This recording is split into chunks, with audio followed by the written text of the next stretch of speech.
Well, we looked at the public perception of banned and challenged books as represented in user tagging.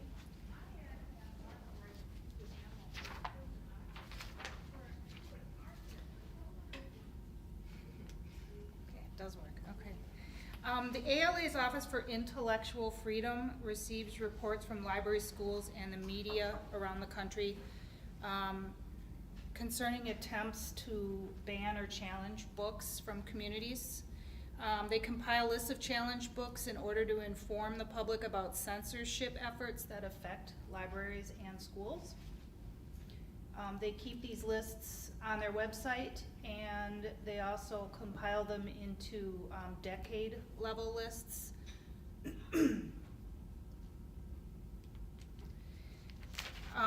The ALA, as you know, supports the freedom to read, and they have on their website a freedom to read statement, and I thought it would be important to go through just the very basics of what their statement says as a background for why we were looking at this.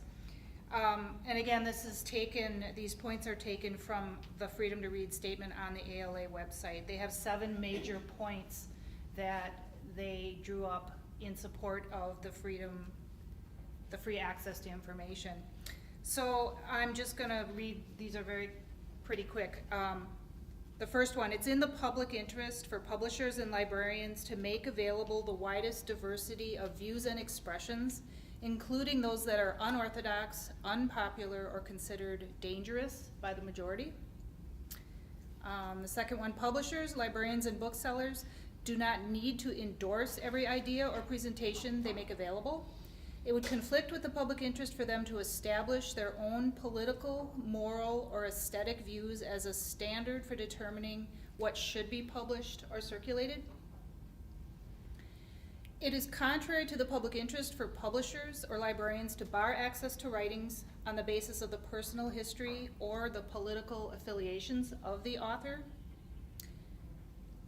There is no place in our society for efforts to coerce the taste of others, to confine adults to the reading matter deemed suitable for adolescents, or to inhibit the efforts of writers to achieve artistic expression.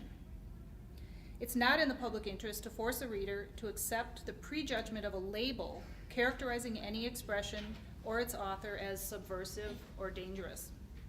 It's the responsibility of publishers and librarians, as guardians of the people's freedom to read, to contest encroachments upon that freedom by individuals or groups seeking to impose their own standards or tastes upon the community at large, and by the government whenever it seeks to reduce or deny public access to public information. It's the responsibility of publishers and librarians to give full meaning to the freedom to read by providing books that enrich the quality and diversity of thought and expression. By the exercise of this affirmative responsibility, they can demonstrate that the answer to a bad book is a good one. The answer to a bad idea is a good one. So censorship begins with a presumption of thought control based on the idea that removing a book will remove interest in the subject or will at least limit access to that information. Censorship requests in the United States have most often been from schools, school libraries, and public libraries, and usually initiated by a parent.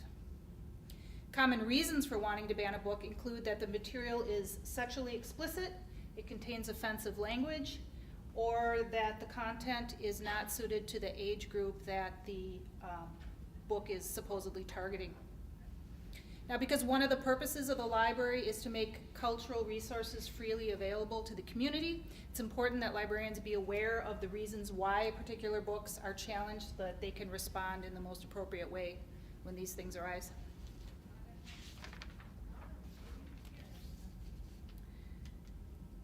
Okay, a little background information to our work here. Previous tagging studies by our own Dr. Kipp have shown that user tags are often similar or related to controlled vocabulary headings, but tags also show evidence of emerging vocabularies. Smith and Bartley studied library thing tags and found similarities between tags and subject headings and evidence of changing genre categories. Thus, tags should display relevant information about the book, which will describe the features referred to in the challenges, such as, like we mentioned, the subject matter, the age appropriateness, and the use of language. I'm going to try and pronounce this. This is a tricky name for me. Isalavicteri and McKechnie conducted a focus group interview with children and discovered that children have, as not unexpected, they have different views and perspectives about challenge books. Their work suggests that a study examining tagging of banned or challenged books should provide a better understanding of users' diverse opinions and perspectives about a collection. Schrader studied challenges to books in Canadian public libraries and found that libraries with clear collection policies were more likely to be able to articulate a strong reason for retaining a book during a challenge, so the library could maintain an unbiased, balanced, and representative collection. Tagging could provide additional data from a user perspective of the public's perception of banned and challenged books. Whoops.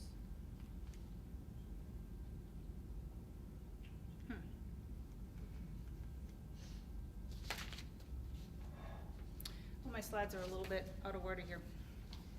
I hope I didn't erase a slide. I tend to do that. Okay, for our study looking at tagging, these are some of the data sources that we used.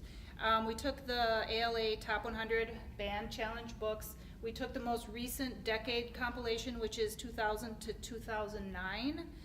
We wanted to get a full 10 years worth of data there. The ALA also provides a list of reasons for challenges, and we took those from the individual year lists within the decade because those weren't grouped. We collected tagging data from LibraryThing, Goodreads, and BiblioCommons, which is a social OPAC. We found that BiblioCommons tended to reuse tags over different libraries. It wasn't being like an individual thing.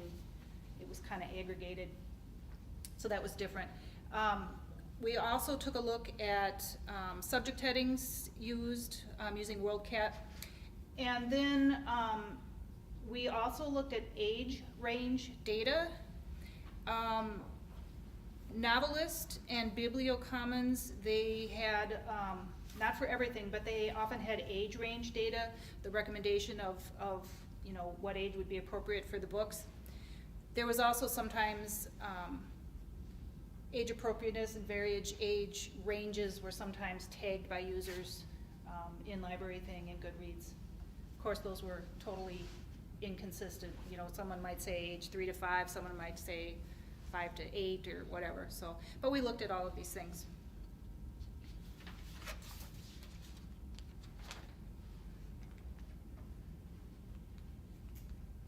Okay, we are out of order here. Okay, so our basic research questions were: how do LibraryThing users describe banned or challenged books from this list I mentioned, the ALA Top 100? And how do the judgments of LibraryThing users as seen in their tags compare to the suggested age ranges for the books from official sources, especially for items challenged as being inappropriate for age group?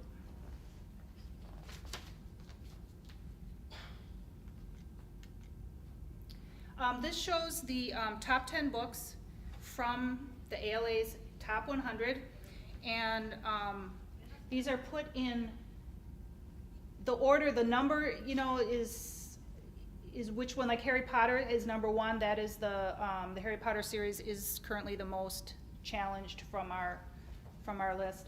But then they're also put in order of when they were published. So the physical order is, you know, as when they were published, and of course Of Mice and Men was published in the 1930s, and it's interesting to note that the list is spread out over quite a bit of a time. Just because a book is older, like Steinbeck or the Maya Angelou, it doesn't mean that the challenges stop for a particular book. You might think that society progresses and whatever issue was brought up at a certain time goes away, and this just shows there's a lot of books in the top 100 that are from a number of decades back. So half of these books in the top 10 itself were published before the mid-1980s. Okay, this is just a list of some of the reasons for challenge. This is from the list that the ALA keeps. And so you can see all the different things that are in here. Some of them are interesting, the political viewpoint or religious viewpoint, anti-family, suicide. You know, some of these seem more obvious than others, but this is just a list that I wanted to share that shows some of the reasons that are given. Again, the ALA will collect these reasons, and whenever somebody presents a challenge, they give a reason why.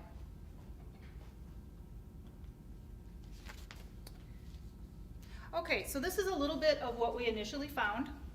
Library Thing users applied a total of 576,600 tags. Of those, 46,414 were unique tags.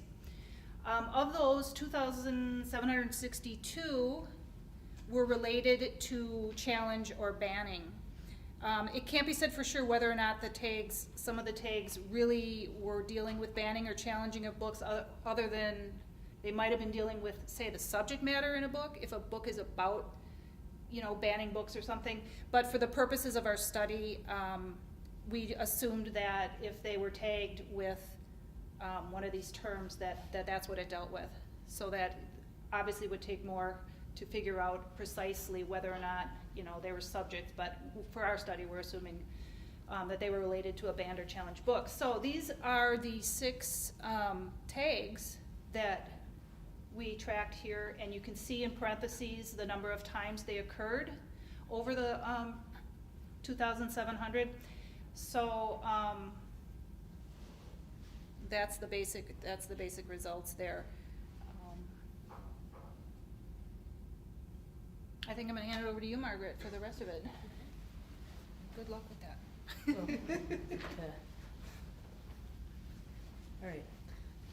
Okay, so we thought it'd be instructive to actually look at a couple of example books as part of the presentation. So I picked the top 3 on the list. The Harry Potter series. In order to represent a series, we actually went with the first book in the series. Since in general, I'd expect if the series is getting challenges on a regular basis, that probably started with the first book. So we can start with the first book. Just for anybody who hasn't read this book, I've got a little description here about the book. It's about a boy who discovers he's a wizard and goes off to a school to learn how to control his powers. So published in 1997, and it's been consistently popular and challenged pretty much since it got published. So, all right, so here's some of the data we collected about this book. We have the ALA reasons for challenge, called Satanism, violence, anti-family, and religious viewpoint. Some of the subject headings assigned to this book include things like wizards, fiction, school, names of characters, important characters in the book. You can see it says etc. right at the end there. There were more subject headings in this, but you wanted to fit nicely on a slide. And novelist had some age and grade range suggestions for this book, and you can see it has a relatively wide range here for the appropriate age for this book. So you might expect people to say unsuited to age group, which is interestingly not present in these reasons for challenge. All right, so I'm going to move on to the next slide here where we have our tagging data. Again, this is not all of the data available. There were a lot more tags in this. I picked out about the top 15, top 20 for each of the books where there were that many or more available, so we could take a look at what was actually going on here. So you can see within these tag lists, there are quite a few references to things like children's literature, children's fiction, juvenile, young adult, and so on. So these are all sort of representative of kind of age suggestions for these books, suggestions of what age group this might be appropriate for. This fits in interestingly with the information provided by novelists. You can see that not everybody agrees that this is a children's book. Some people think it's young adult, right? So a novelist has this quite wide range of ages suggested. So you can see that this is actually matching up quite well.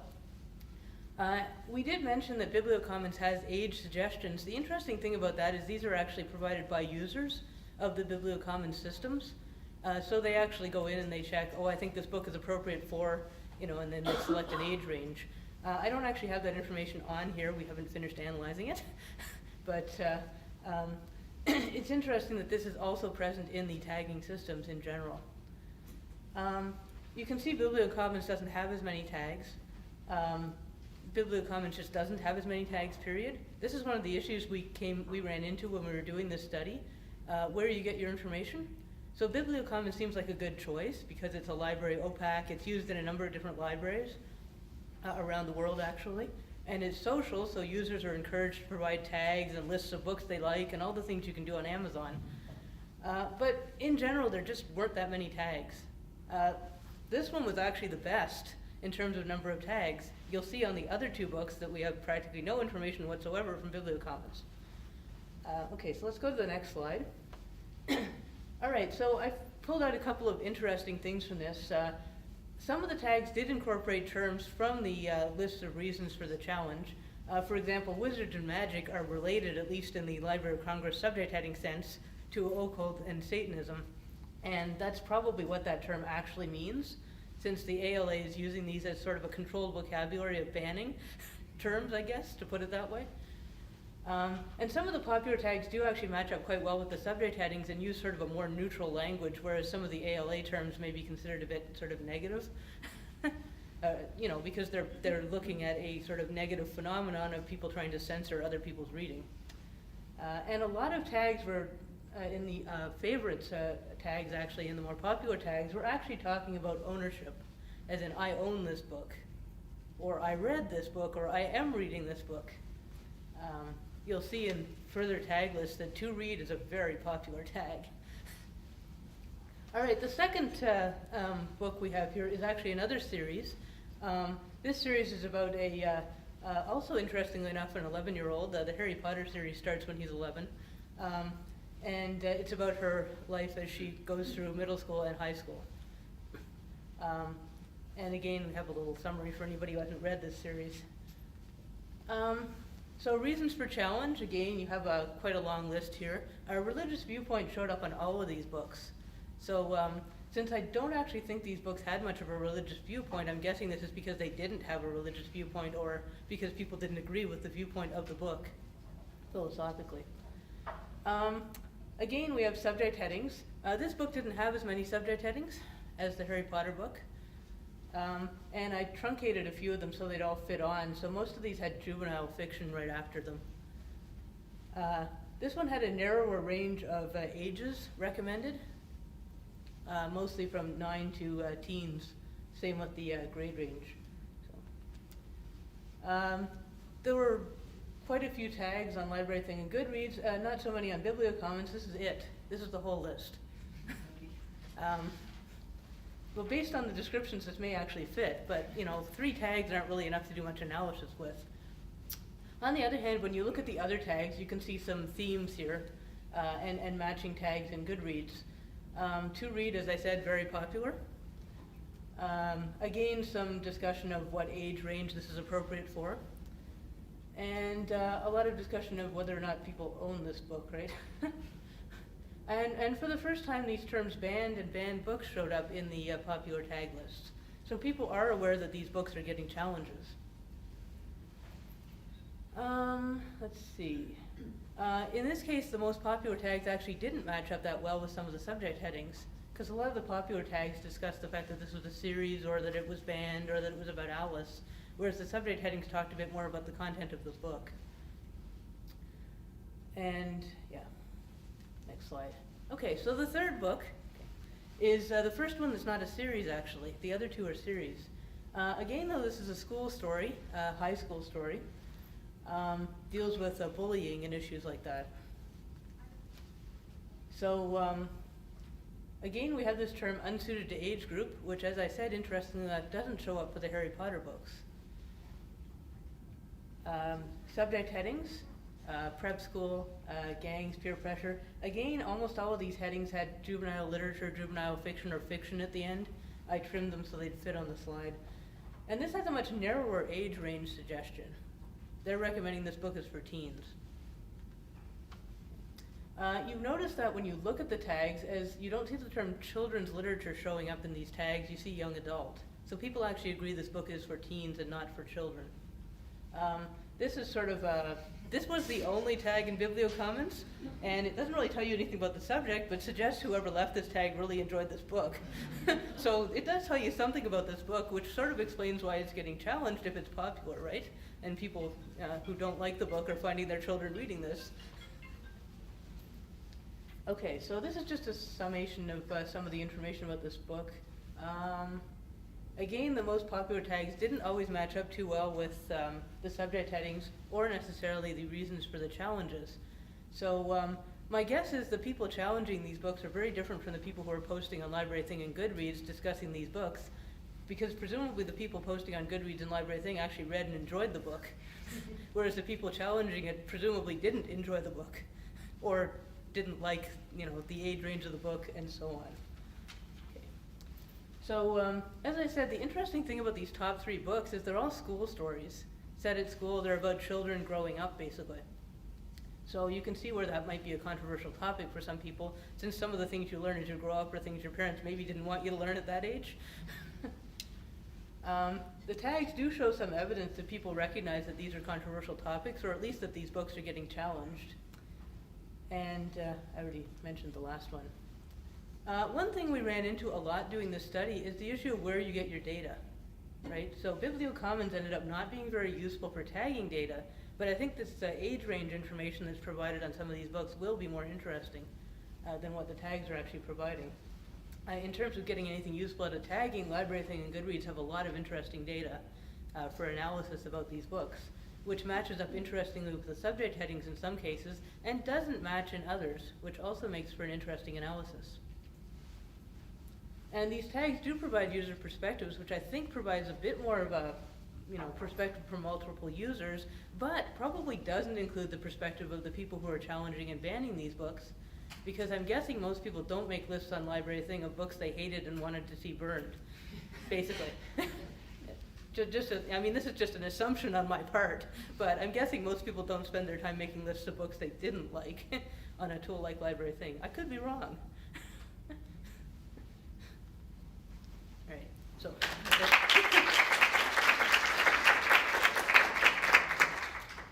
Hey, we got 10 minutes for question. Just as an aside, I did a tagging thing with Library Thing, and I think the Da Vinci Code garnered maybe 45 instances of crap. So I think people are. Oh yeah, I have seen that too, actually. In fact, I've seen some swear words on things. Oh, yeah. So. Okay, so these questions can be answered by either Danny and our group or directed towards them. So let's go at it. Jill. I thought it was interesting, as a person who primarily searches for my blog, I think that you mentioned that you were trying to search for how users might search, like the way that they might go about it. But your findings made me think that if you wanted to do something like a systematic review of the topic, ethics in knowledge organization, it would actually be really helpful to collate like all of these, because when we're doing systematic reviews, we have to go across databases because they index different things and they have different abilities to search. For example, you might have to search by journal title in some of them to get access to them, or you might have to do citation chaining, looking at who cites it in further. I was wondering how your search played into your findings. Like, were you trying to do it from the user's perspective, or were you trying to get a comprehensive sense of KO and ethics literature? I think we first thought of using Web of Science because probably it's the first choice, but it's true that it's users or authors or people who want to get introduced into the topic should use all the resources. But I remember reading something that Richard wrote somewhere recommending KO authors to check the knowledge organization literature database. He wrote it somewhere because sometimes authors want to write on something or want to do research on something, and they only go to few or the most prestigious or the only one they have database. So I think we think that it's a reality, and we wanted to see what's the perception to show that not checking more resources can give you something that is not what it is. I mean, because when we highlighted the omissions, we said that maybe here everybody can come up with more omissions. But we're afraid that if they don't know experts, resources, or other ways, some users might be losing, might be missing many things. So, yeah, no, but I mean, It is an interesting, like, as someone who teaches also database literacy, thinking about, you know, this would be a good example for something where you would have to search across multiple databases to get the information, and how you could get at it when it's a challenging subject to dig up. yeah, but many times students are taught, and well, that everything that is not in the Web of Science is not doesn't have quality, for instance. But many of those omitted resources were indexed by the Web of Science. I don't know if the way authors describe things, or the way we assume things when we write, or the way, in our view, in my view, personal view, is that is the criteria that databases also consider to retrieve or to provide results. Because otherwise, I mean, how is it possible that some sources that were indexed could be retrieved by other means? I mean, And I look in the medical literature where it's very clear, like you can go into the publication list and they will tell you how it's indexed, what journals are indexed, and how they're indexed. So they're partially indexed, do they only index the actual, do they skip out all the commentary? So maybe it's that I haven't been in these databases and I don't know that, they don't give that information of how they're indexing journals and so forth. well, they give some, the criteria are, well, no, they have these quotas, I mean, for countries. I mean, I think there are many, there's also literature on the criteria and how to do things. And definitely, well, and probably if you work on that, you know how to use them very well. But, yeah. Thank you. Anyway. Question for Margaret. In regards to your study, I don't have the research questions in front of me, but as part of your investigation is to see if users of these web libraries and Goodreads are really aware of the fact that books are banned. Do you believe that they should be aware, or you just were trying to see if they are aware of the fact that they're banned by? Yeah, we wanted to compare, I mean, we wanted to see if, if they were challenged, but I think even more precisely to see what kind of descriptive reasons were given, compared with what the ALA compiles and with what people actually think. And of course, we know that it's a different audience, you know, because people are normally people who really like the book. But we just wanted to be able to compare, basically the user perspective and then the ALA perspective, which is really coming from parents and schools, things like that. But you guys don't really think that the users should be made aware that these books have been challenged or banned, right? I don't think that was part of it, yeah. Okay. No, we were just mostly looking at how people actually describe the books, Okay. more than, you know, assuming they needed to be informed, I guess.